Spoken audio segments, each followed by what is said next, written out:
Freight forwarders have linked the drop in vehicle importation into the country to the 15% levy imposed on fairly used cars, also known as Tokumbo cars, and the challenges in clearing the non-standard vehicle as captured in the custom VIN valuation portal from the ports. The freight forwarders, while also commending the smooth implementation of the vehicle identification number VIN valuation at Tinkan Island Port, which they say has helped in paying correct duties to the federal government coffers, says the non-standard VIN issue need urgent attention. VIN violation finally kicked off on the 28th of May, and we thank God for the resistance pulled by the agent in March when it was newly introduced. That will give us an open mind for us to go to Abuja, have a redress. After the computation and everything, it was now finally relaunched because it removed that bottleneck of face interface with customs, whereby you need to write an application letter for expatriate price. You need to start negotiating, and at that point, they will tell you they are giving you a compromise value. But with VIN violation, compromise value is a thing of the past.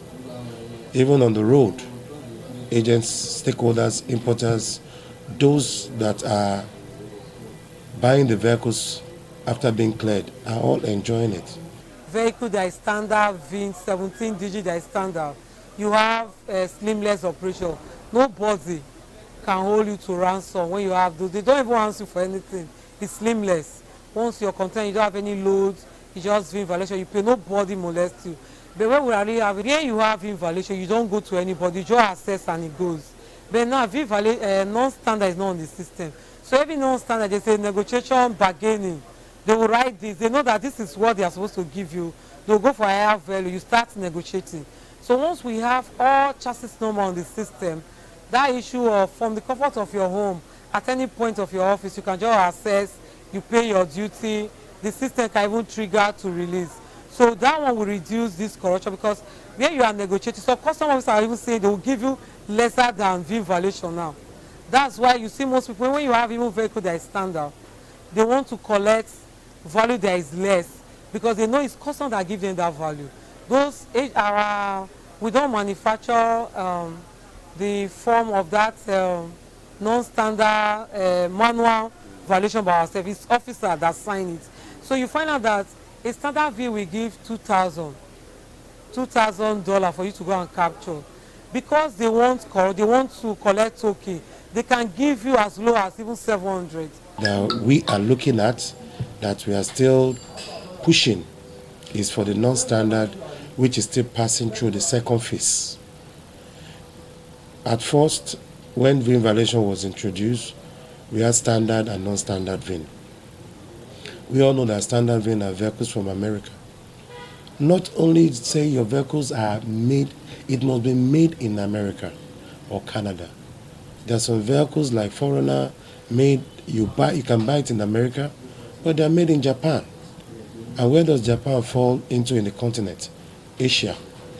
Anything from Asia, from Dubai, from Africa, from Europe, they are called non-standard. They will have the same 17 digits or with alphabetical nomenclature of chassis number, but they are non-standard because they cannot be found in the database of the American data sheet. So based on that, we now have to custom strategize again and come out with what they call the controller's approval code, which is 125.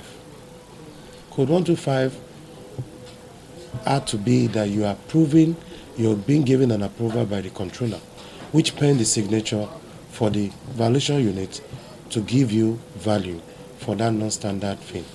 At first, it was almost a ridiculous thing for us to do because it pushed back hardship on the importers and even the stakeholders, whereby for non-standard VIN had to pay more than the value that is in the VIN violation. For a Corolla that has a value of maybe 290 for surface duty.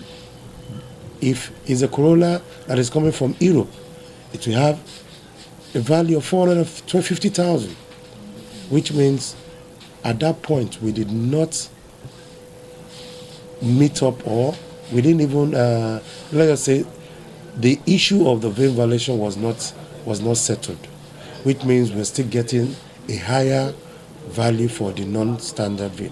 The stakeholders also admitted that the introduction of VIN valuation has aided the clearance of vehicle from the ports.